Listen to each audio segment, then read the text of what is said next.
Un destripador de antaño, Emilia Pardo Bazán, 1851-1921. Audioterror ofrecido por Página Oscura. Ayúdanos a crecer dando like y suscribiéndote, gracias. Un destripador de antaño. La leyenda del destripador, asesino medio sabio y medio brujo, es muy antigua en mi tierra. La oí en tiernos años, susurrada o salmodiada en terroríficas estrofas, quizá al borde de mi cuna, por la vieja criada, quizá en la cocina aldeana, en la tertulia de los gañanes, que la comentaban con estremecimientos de temor o risotadas oscuras. Volvió a aparecérseme, como fantasmagórica creación de Hoffman, en las sombrías y retorcidas callejuelas de un pueblo que hasta hace poco permaneció teñido de colores medievales, lo mismo que si todavía hubiese peregrinos en el mundo y resonase aún bajo las bóvedas de la catedral el himno de Utrecht. Más tarde, el clamoreo de los periódicos, el pánico vil de la ignorante multitud, hacen surgir de nuevo en mi fantasía el cuento, trágico y ridículo como Quasimodo, jorobado con todas las jorobas que afean al ciego terror y a la superstición infame. Voy a contarlo.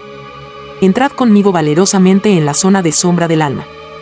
Un paisajista sería capaz de quedarse embelesado si viese aquel molino de la aldea de Tornelos.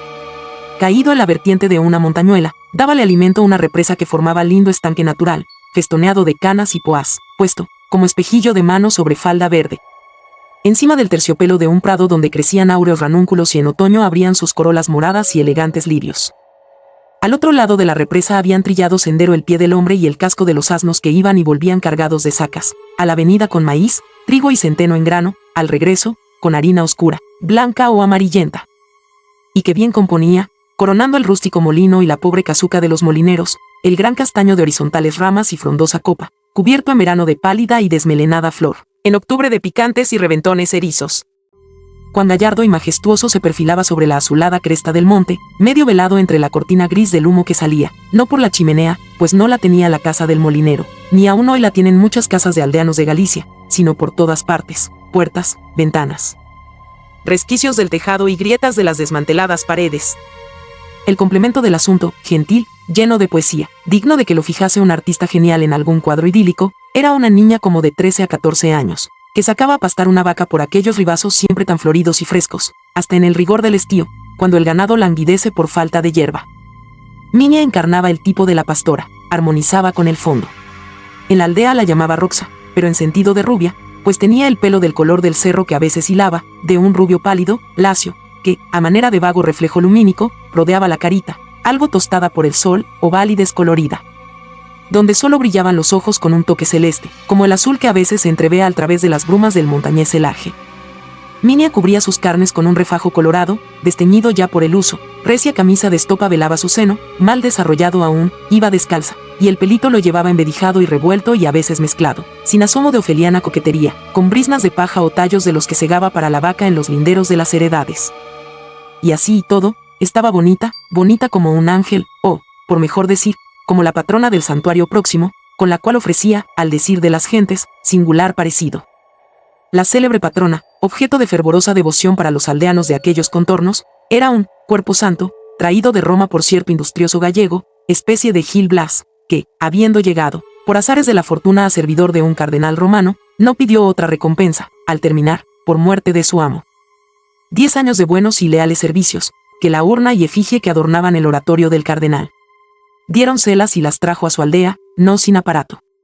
Con sus ahorrillos y alguna ayuda del arzobispo, elevó modesta capilla, que a los pocos años de su muerte las limosnas de los fieles, la súbita devoción despertada en muchas leguas a la redonda, transformaron en rico santuario, con su gran iglesia barroca y su buena vivienda para el santero, cargo que desde luego asumió el párroco, viniendo así a convertirse aquella olvidada parroquia de montaña en pin de canonjía.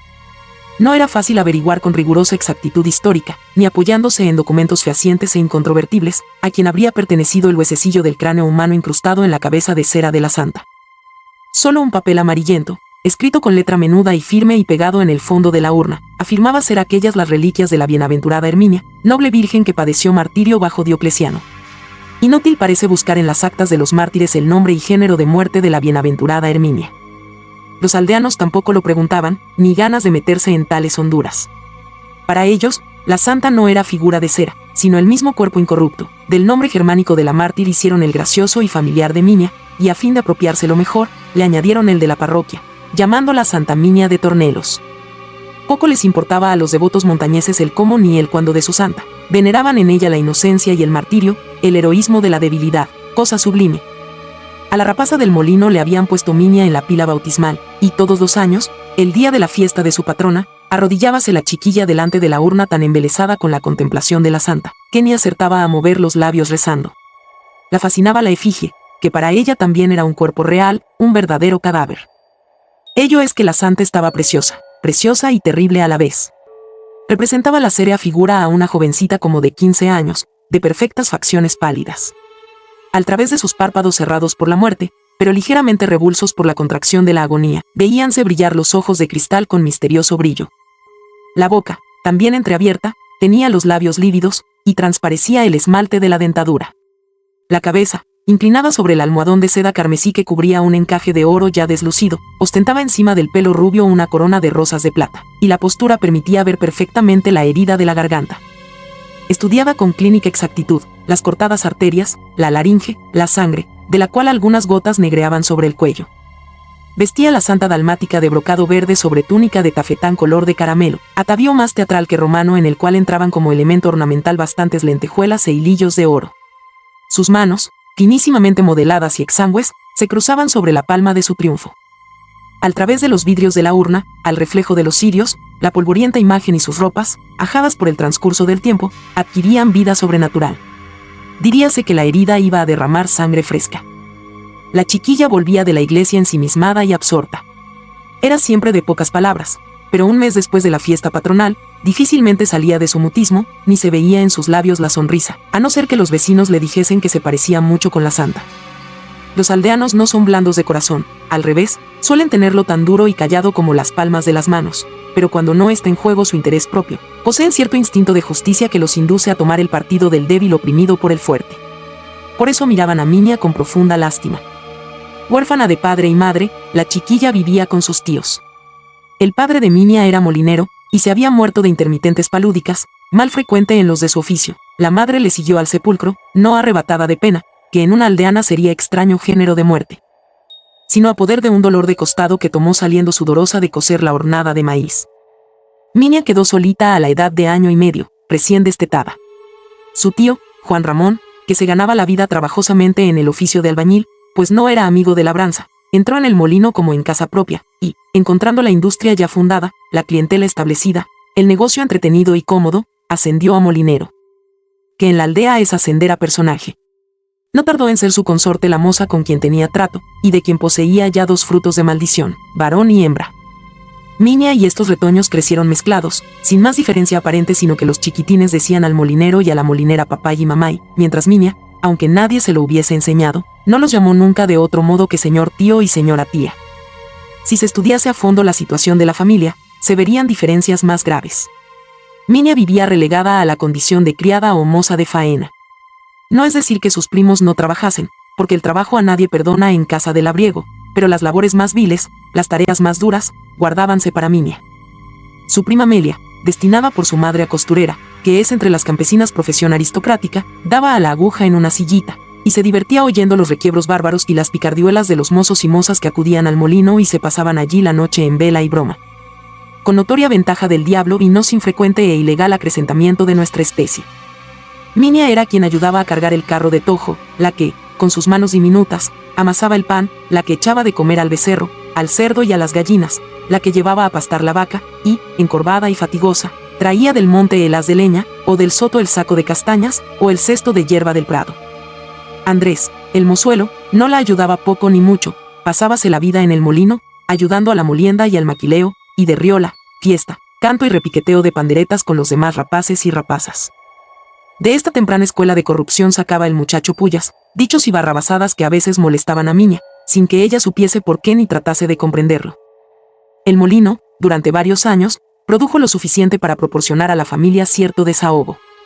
Juan Ramón tomaba el negocio con interés, estaba siempre a punto aguardando por la parroquia, era activo, vigilante y exacto. Poco a poco, con el desgaste de la vida que corre insensible y grata, resurgieron sus aficiones a la holgazanería y al bienestar, y empezaron los descuidos, parientes tan próximos de la ruina. El bienestar.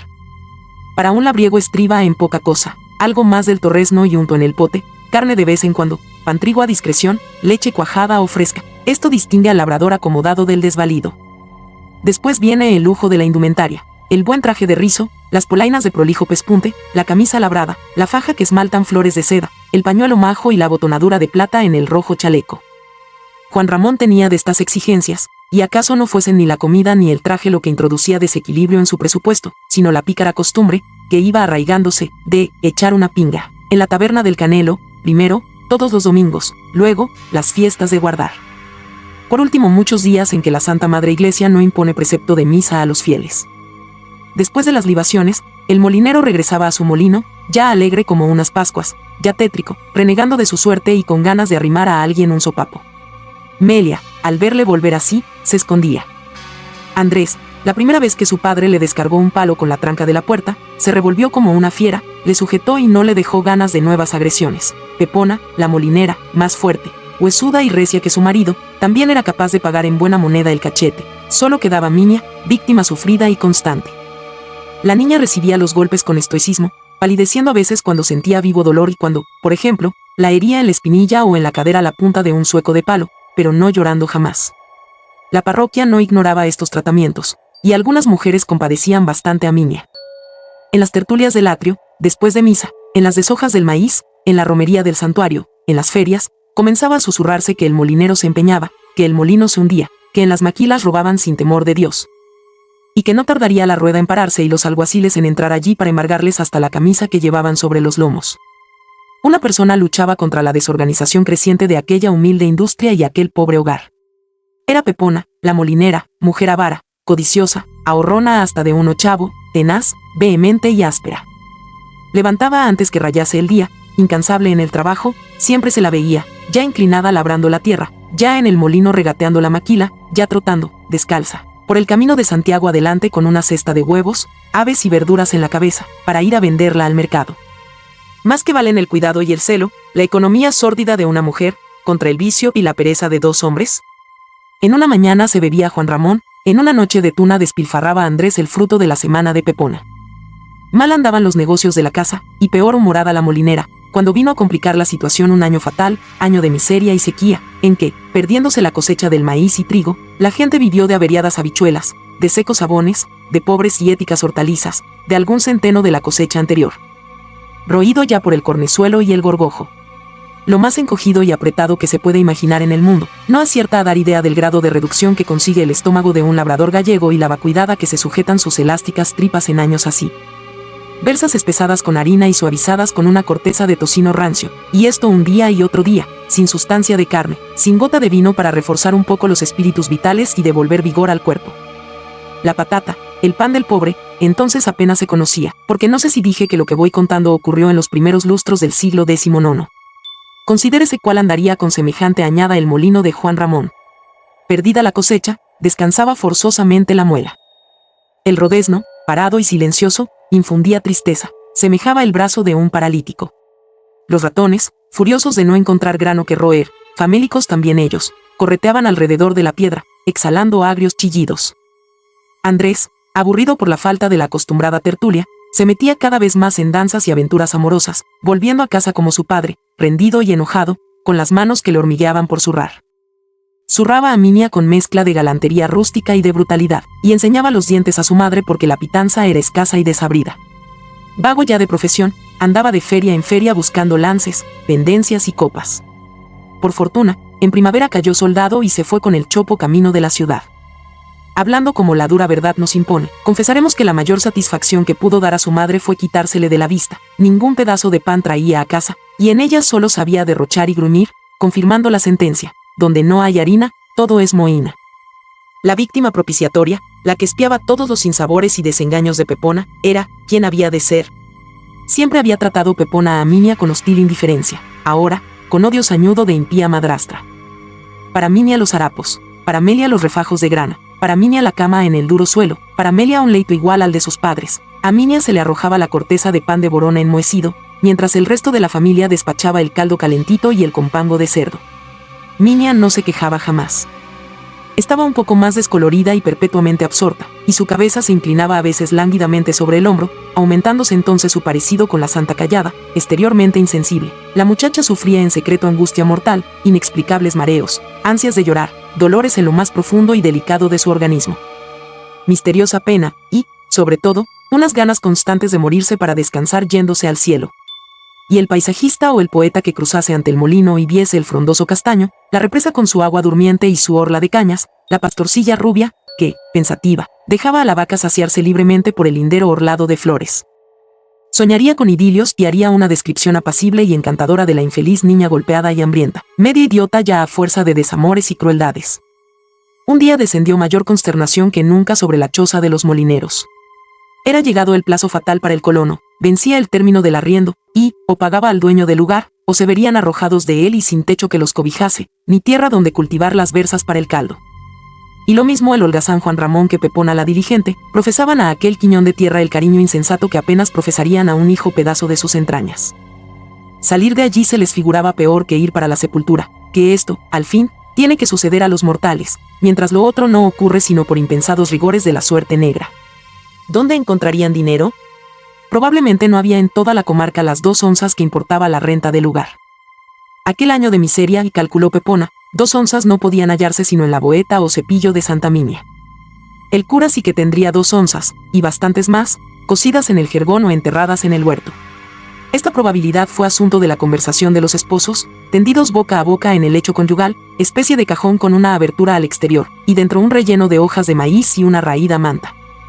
En honor de la verdad, hay que decir que a Juan Ramón, alegrillo con los 4 tragos que había echado al anochecer para confortar el estómago casi vacío, no se le ocurría siquiera aquello de las onzas del cura hasta que se lo sugirió, cual verdadera Eva, su cónyuge. Y es justo observar también que contestó a la tentación con palabras muy discretas, como si no hablase por su boca el espíritu parral. Oyes, tú, Juan Ramón. El clérigo sí que tendrá a rabiar lo que aquí nos falta. Ricas onciñas tendrá el clérigo. Tú roncas, o me oyes, o qué haces. Bueno, rayo, y si las tiene, ¿qué rayos nos interesa? Dar, no nos las ha de dar. Darlas, ya se sabe, pero, emprestadas. ¿Emprestadas? Sí, ve a que te empresten. Yo digo emprestadas así, medio a la fuerza. Malditos. No sois hombres, no tenéis de hombres sino la parola. Si estuviese aquí Andresiño, un día, al oscurecer. Como vuelvas a mentar eso, los diaños lleven si no te saco las muelas del bofetón. Cochinos de cobardes, aún las mujeres tenemos más riñones. Loba, calla, tú quieres perderme. El clérigo tiene escopeta, y además quieres que Santa Minia mande una centella que mismamente nos destrice. Santa Minia es el miedo que te come. Toma, malvada. Pellejo, borranchón. Estaba echada Minia sobre unas de paja, a poca distancia de sus tíos, en esa promiscuidad de las cabañas gallegas, donde irracionales, padres e hijos, yacen confundidos y mezclados. Aterida de frío bajo su ropa, que había amontonado para cubrirse el pues manta Dios la diese, entreoyó algunas frases sospechosas y confusas, las hesitaciones sordas de la mujer, los gruñidos y chanzas vinosas del hombre. ¿Tratábase de la santa? Pero la niña no comprendió. Sin embargo, aquello le sonaba mal, le sonaba ofensa, a lo que ella, si tuviese nociones de lo que tal palabra significa, hubiese llamado desacato. Movió los labios para rezar la única oración que sabía, y así rezando, se quedó traspuesta. Apenas le salteó el sueño, le pareció que una luz dorada y azulada llenaba el recinto de la choza. En medio de aquella luz, o formando aquella luz, semejante a la que despedía la madama de fuego que presentaba el cohetero en la fiesta patronal, estaba la santa, no reclinada, sino de pie, y blandiendo su palma como si blandiese un arma terrible. Minia creía oír distintamente estas palabras. ¿Ves? Los mato. Y mirando hacia el lecho de sus tíos, los vio cadáveres, negros, carbonizados, con la boca torcida y la lengua de fuera. En este momento se dejó oír el sonoro cántico del gallo, la becerrilla mugió en el establo, reclamando el pezón de su madre. Amanecía. Si pudiese la niña hacer su gusto, se quedaría acurrucada entre la paja la mañana que siguió a su visión. Sentía gran dolor en los huesos, quebrantamiento general, sed ardiente. Pero la hicieron levantar, tirándola del pelo y llamándola holgazana, y, según costumbre, hubo de sacar el ganado. Con su habitual pasividad no replicó, agarró la cuerda y echó hacia el pradillo. La Pepona, por su parte, habiéndose lavado primero los pies y luego la cara en el charco más próximo a la represa del molino, y puestóse el dengue y el mantelo de los días grandes y también, lujo inaudito, los zapatos. Colocó en una cesta hasta 2 docenas de manzanas, una pella de manteca envuelta en una hoja de col, algunos huevos y la mejor gallina ponedora, y, cargando la cesta en la cabeza, salió del lugar y tomó el camino de Compostela con aire resuelto. Iba a implorar, a pedir un plazo, una prórroga, un perdón de renta, algo que les permitiese salir de aquel año terrible sin abandonar el lugar querido, fertilizado con su sudor. Porque las 2 onzas del arriendo, ¿qué? En la boeta de Santa Minia o en el jergón del clérigo seguirían guardadas, por ser un calzonazos Juan Ramón y faltar de la casa Andresiño, y no usar ella, en lugar de refajos, las mal llevadas bragas del esposo. No abrigaba Pepona grandes esperanzas de obtener la menor concesión, el más pequeño respiro. Así se lo decía a su vecina y comadre Jacoba de Alberte, con la cual se reunió en el crucero, enterándose de que iba a ser la misma jornada, pues Jacoba tenía que traer de la ciudad medicina para su hombre, afligido con un asma de todos los demonios, que no le dejaba estar acostado, ni por las mañanas casi respirar.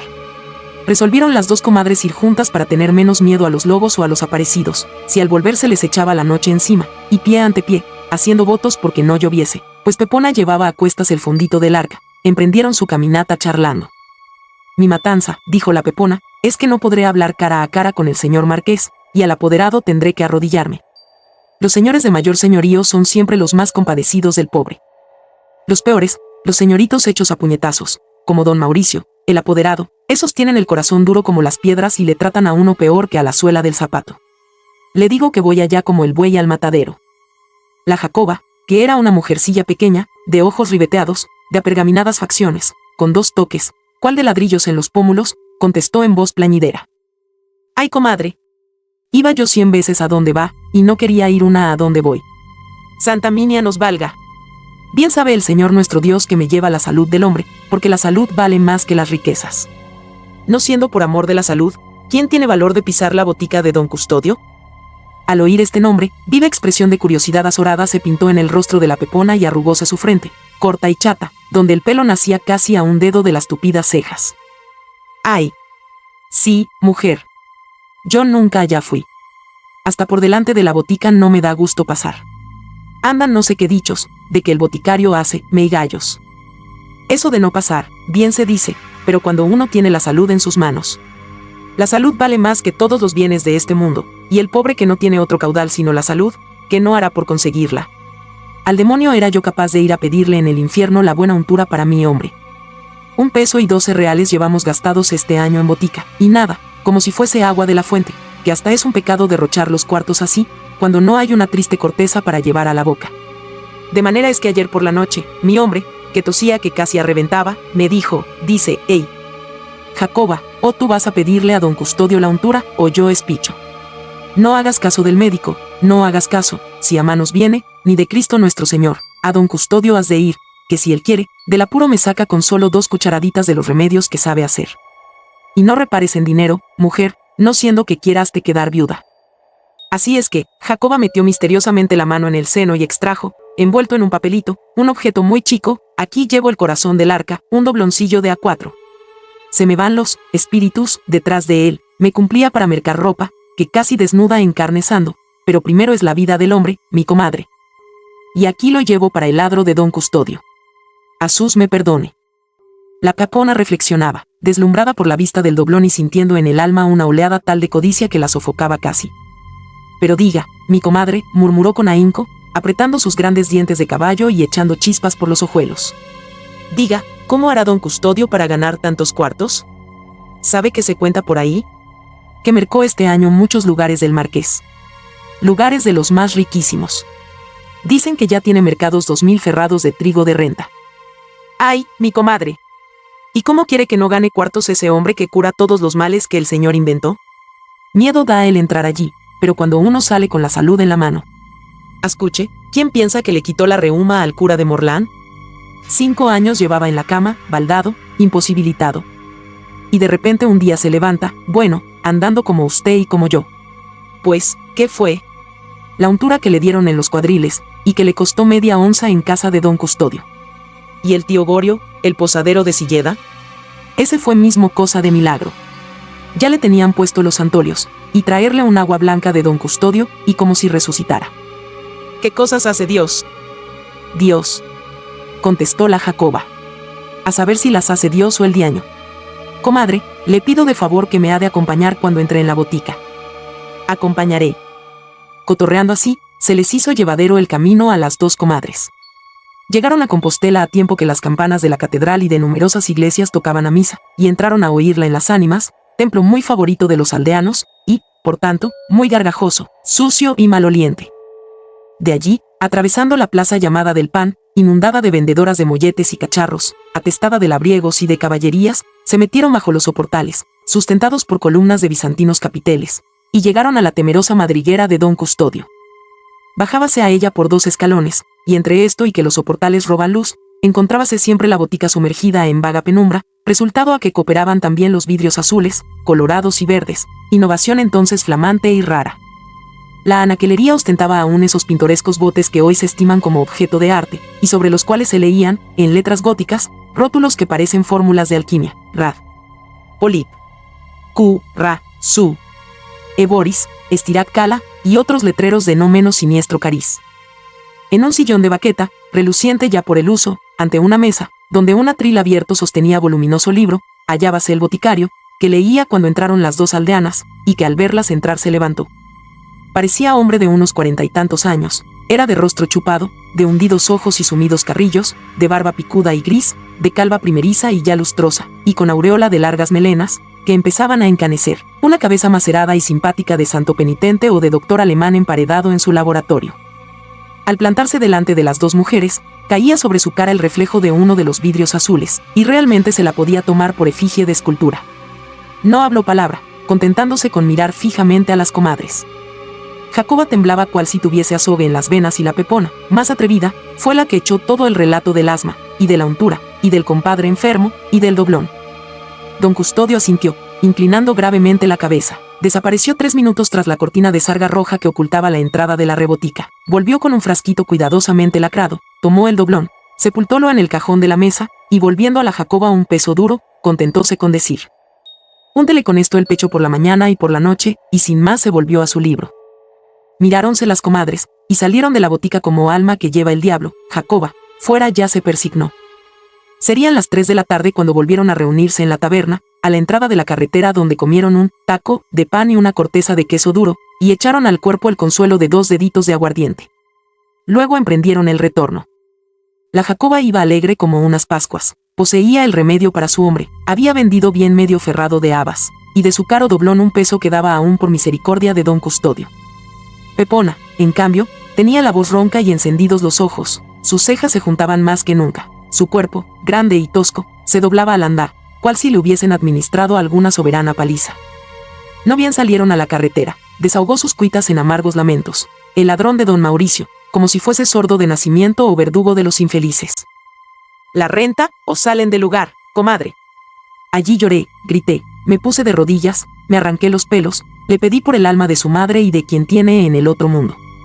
Él, tieso, la renta o salen del lugar. El atraso de ustedes ya no viene de este año, ni es culpa de la mala cosecha. Su marido bebe, y su hijo es otro que bien baila. El señor marqués le diría lo mismo. Quemado está con ustedes. Al marqués no le gustan borrachos en sus lugares. Yo repliquéle: señor, venderemos los bueyes y la vaquiña, y luego, ¿con qué labramos? Nos venderemos por esclavos nosotros. La renta, les digo, y lárguese ya. Mismo así, empurrando, echóme por la puerta. ¡Ay! Hace bien en cuidar a su hombre, señora Jacoba. Un hombre que no bebe. A mí me ha de llevar a la sepultura aquel pellejo. Si le da por enfermarse, con medicina que yo le compre no sanará. En tales pláticas iban entreteniendo las dos comadres el camino. Como en invierno anochece pronto, hicieron por atajar, internándose hacia el monte, entre espesos pinares. Oíase el toque del ángelus en algún campanario distante, y la niebla, subiendo del río, empezaba a velar y confundir los objetos. Los pinos y los zarzales se esfumaban entre aquella vaguedad gris, con espectral apariencia. A las labradoras les costaba trabajo encontrar el sendero. Comadre, advirtió, de pronto y con inquietud, Jacoba, por Dios le encargo que no cuente en la aldea lo del unto. No tenga miedo, comadre. Un pozo es mi boca. Porque si lo sabe el señor cura, ¿es capaz de echarnos en misa una pauliña? ¿Y a él qué le interesa? Pues como dicen que esta untura es de lo que es. ¿De qué? Ave María de Gracia, comadre. Susurró Jacoba, deteniéndose y bajando la voz, como si los pinos pudiesen oírla y delatarla. ¿De veras no lo sabe? Me pasmo. Pues hoy, en el mercado, no tenían las mujeres otra cosa que decir, y las mozas primero se dejaban hacer trizas que llegarse al soportal. Yo, si entré allí, es porque de moza ya he pasado, pero vieja y todo, si usted no me acompaña, no pongo el pie en la botica. La gloriosa Santa Minia nos valga. A fe, comadre, que no sé ni esto. Cuente, comadre, cuente. Callaré lo mismo que si muriera. Pues si no hay más de qué hablar, señora. ¿A sus querido? Estos remedios tan milagrosos, que resucitan a los difuntos, hácelos don Custodio con unto de moza. Unto de moza. De moza soltera, rojiña, que ya esté en sazón de poder casar. Con un cuchillo le saca las mantecas, y va y las derrite, y prepara los medicamentos.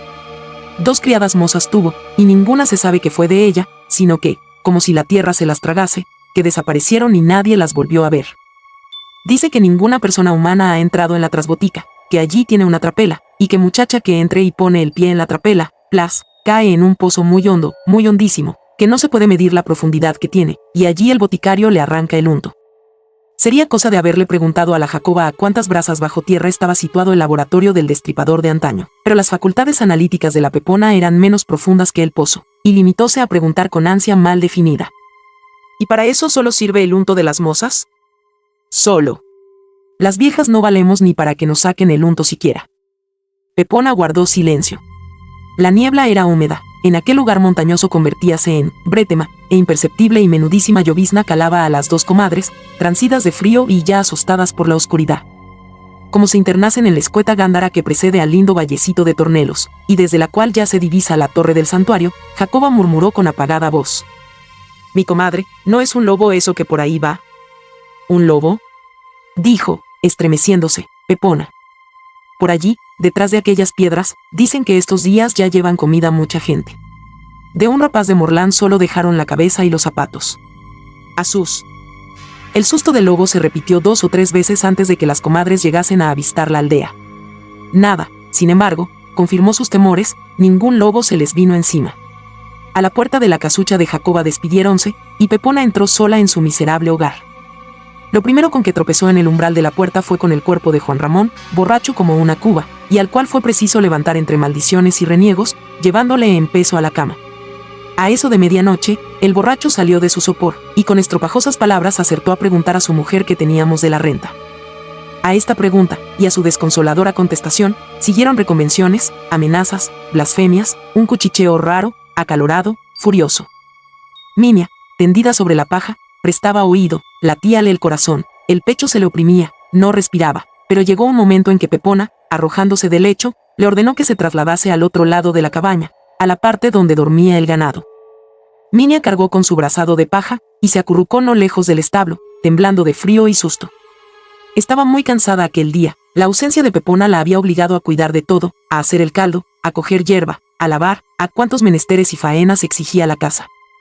Rendida de fatiga y atormentada por las singulares desazones de costumbre, por aquel desasosiego que la molestaba, aquella opresión indecible, ni acababa de venir el sueño a sus párpados ni de aquietarse su espíritu. Rezó maquinalmente, pensó en la santa, y dijo entre sí, sin mover los labios, Santa Minia querida, llévame pronto al cielo, pronto, pronto. Al fin se quedó, si no precisamente dormida, al menos en ese estado mixto propicio a las visiones, a las revelaciones psicológicas y hasta a las revoluciones físicas. Entonces le pareció, como la noche anterior, que veía la efigie de la mártir, solo que, cosa rara, no era la santa, era ella misma, la pobre rapaza huérfana de todo amparo, quien estaba allí tendida en la urna de cristal, entre los cirios, en la iglesia. Ella tenía la corona de rosas, la dalmática de brocado verde cubría sus hombros, la palma la agarraban sus manos pálidas y frías, la herida sangrienta se abría en su propio pescuezo, y por allí se la iba la vida, dulce, insensiblemente, en oleaditas de sangre muy suaves, que al salir la dejaban tranquila, estática, venturosa. Un suspiro se escapó del pecho de la niña, puso los ojos en blanco, se estremeció y quedóse completamente inerte. Su última impresión confusa fue que ya había llegado al cielo, en compañía de la patrona. en aquella rebotica, donde, según los autorizados informes de Jacoba de Alberte, no entraba nunca persona humana, solía hacer tertulia a don Custodio las más noches un canónigo de la Santa Metropolitana Iglesia, compañero de estudios del farmacéutico, hombre ya maduro, séquito como un pedazo de yesca, risueño, gran tomador de tabaco. Este tal era constante amigo e íntimo confidente de don Custodio, y, a ser verdad los horrendos crímenes que al boticario atribuía el vulgo, ninguna persona más a propósito para guardar el secreto de tales abominaciones que el canónigo don Lucas Llorente, el cual era la quinta esencia del misterio y de la incomunicación con el público profano. El silencio, la reserva más absoluta, tomaba en Llorente proporciones y carácter de manía. Nada dejaba transparentar de su vida y acciones, aun las más leves e inocentes. El lema del canónigo era, que nadie sepa cosa alguna de ti. Y aún añadía, en la intimidad de la trasbotica, todo lo que averigua la gente acerca de lo que hacemos o pensamos, lo convierte en arma nociva y mortífera. Vale más que invente que no edifique sobre el terreno que le ofrezcamos nosotros mismos. Por este modo de ser y por la inveterada amistad, don Custodio le tenía por confidente absoluto, y solo con él hablaba de ciertos asuntos graves, y solo de él se aconsejaba en los casos peligrosos o difíciles. Una noche en que, por señas, llovía a cántaros, tronaba y relampagueaba a trechos, encontró Llorente al boticario agitado, nervioso, semiconvulso. Al entrar el canónigo se arrojó hacia él, y tomándole las manos y arrastrándole hacia el fondo de la rebotica, donde, en vez de la pavorosa trapela y el pozo sin fondo, había armarios, estantes, un canapé y otros trastos igualmente inofensivos, le dijo con voz angustiosa: «Ay, amigo Llorente, ¿de qué modo me pesa haber seguido en todo tiempo sus consejos de usted, dando pábulo a las hablillas de los necios? A la verdad, yo debí desde el primer día desmentir cuentos absurdos y disipar estúpidos rumores. Usted me aconsejó que no hiciese nada, absolutamente nada, para modificar la idea que concibió el vulgo de mí, gracias a mi vida retraída, a los viajes que realicé al extranjero para aprender los adelantos de mi profesión, a mi soltería y a la maldita casualidad. Aquí el boticario titubeó un poco, de que dos criadas, jóvenes, hayan tenido que marcharse secretamente de casa, sin dar cuenta al público de los motivos de su viaje, porque, ¿qué calabazas le importaba al público los tales motivos? ¿Me hace usted el favor de decir? Usted me repetía siempre: amigo Custodio, deje correr la bola, no se empeñe nunca en desengañar a los bobos, que al fin no se desengañan, e interpretan mal los esfuerzos que se hacen para combatir sus preocupaciones.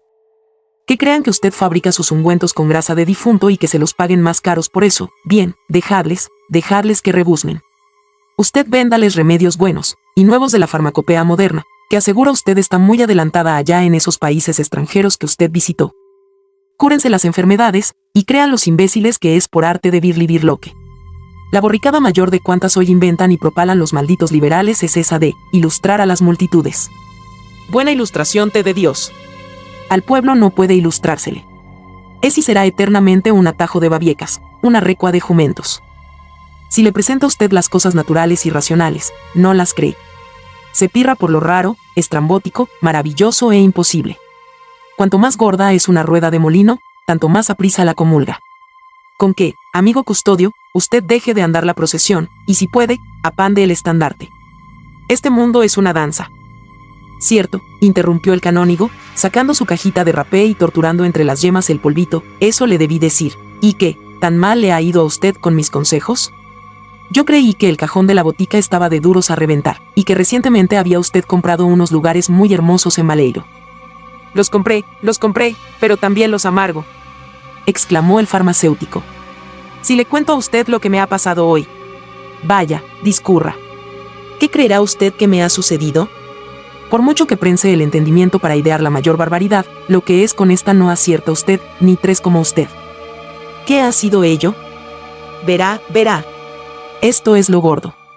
Entra hoy en mi botica, a la hora en que estaba completamente solo, una mujer de la aldea, que ya había venido días atrás con otra a pedirme un remedio para el asma, una mujer alta, de rostro duro, cejijunta, con la mandíbula saliente, la frente chata y los ojos como dos carbones. Un tipo imponente, créalo usted. Me dice que quiere hablarme en secreto y después de verse a solas conmigo en sitio seguro, ¿resulta? Aquí entra lo mejor. Resulta que viene a ofrecerme el unto de una muchacha, sobrina suya, casadera ya, virgen, roja, con todas las condiciones requeridas, en fin, para que el unto convenga a los remedios que yo acostumbro hacer. ¿Qué dice usted de esto, canónigo? A tal punto hemos llegado.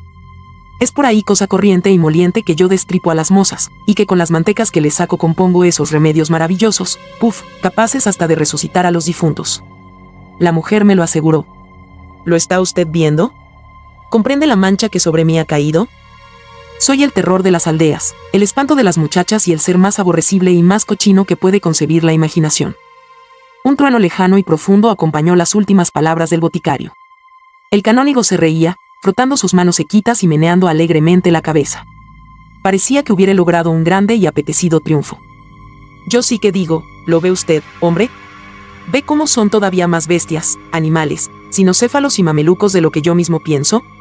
¿Ve cómo se les ocurre siempre la mayor barbaridad, el desatino de más grueso calibre y la burrada más supina? Basta que usted sea el hombre más sencillo, bonachón y pacífico del orbe, basta que tenga usted ese corazón blandufo, que se interese usted por las calamidades ajenas, aunque le importen un rábano, que sea usted incapaz de matar a una mosca y solo piense en sus librotes, en sus estudios y en sus químicas. Para que los grandísimos salvajes le tengan por monstruo horrible, asesino, reo de todos los crímenes y abominaciones. ¿Pero quién habrá inventado estas calumnias, Llorente? ¿Quién? La estupidez universal, forrada en la malicia universal también. La bestia del Apocalipsis, que es el vulgo, créame, aunque San Juan no lo haya dejado muy claramente dicho. Bueno, así será, pero yo, en lo sucesivo, no me dejo calumniar más. No quiero, no, señor. Mire usted qué conflicto. A poco que me descuide, una chica muerta por mi culpa. Aquella fiera, tan dispuesta a acogotarla. Figúrese usted que repetía, la despacho y la dejo en el monte, y digo que la comieron los lobos.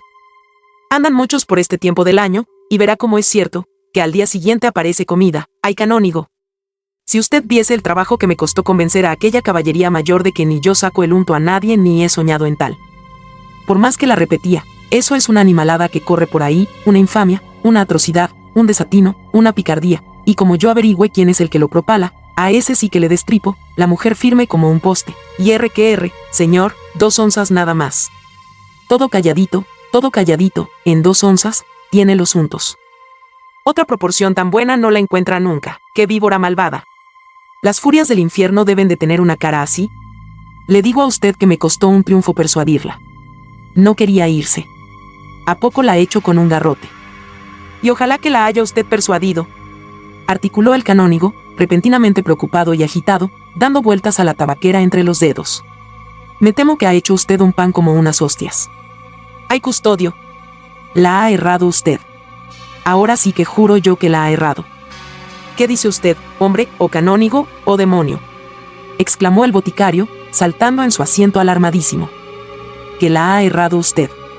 Nada, que ha hecho una tontería de marca mayor por figurarse, como siempre, que en esos brutos cabe una chispa de razón natural, y que es lícito o conducente para algo el decirles la verdad y arguirles con ella y alumbrarlos con las luces del intelecto. A tales horas, probablemente la chica está en la gloria, tan difunta como mi abuela, mañana por la mañana, o pasado le traen el unto envuelto en un trapo. Ya lo verá. Calle, calle. No puedo oír eso. Eso no cabe en cabeza humana. ¿Yo qué debía hacer? Por Dios, no me vuelva loco. ¿Qué debió hacer?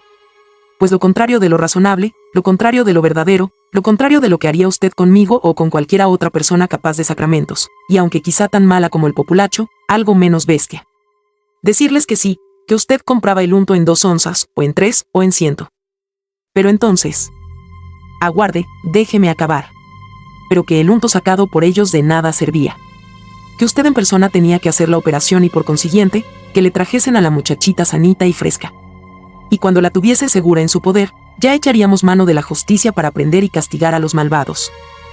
Pues no ve usted claramente que esa es una criatura de la cual se quieren deshacer, que les estorba, o porque es una boca más o porque tiene algo y ansían heredarla.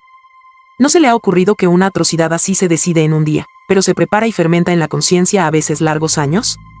La chica está sentenciada a muerte. Nada, crea usted que estar horas. Y el canónigo blandió la tabaquera, haciendo el expresivo ademán del que acogota. Canónigo, usted acabará conmigo. ¿Quién duerme ya esta noche?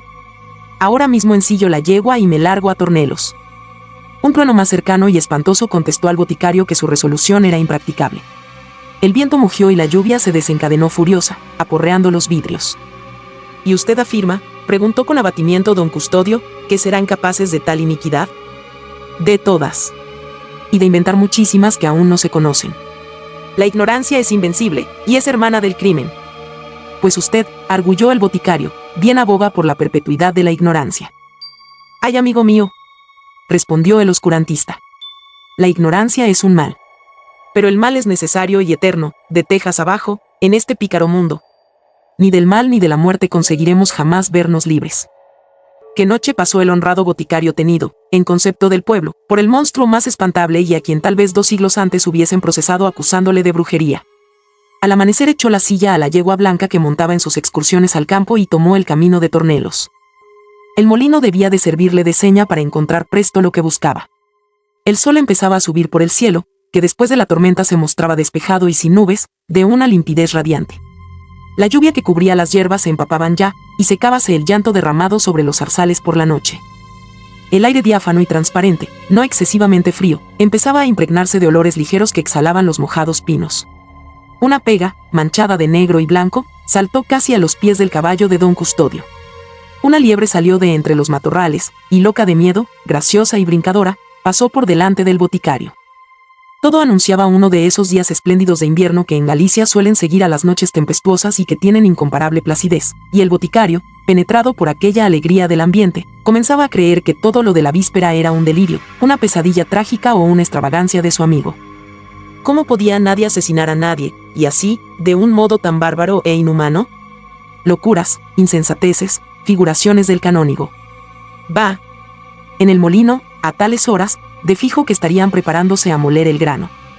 Del santuario de Santa Minia venía, conducido por la brisa, el argentino toque de la campana, que convocaba a la misa primera.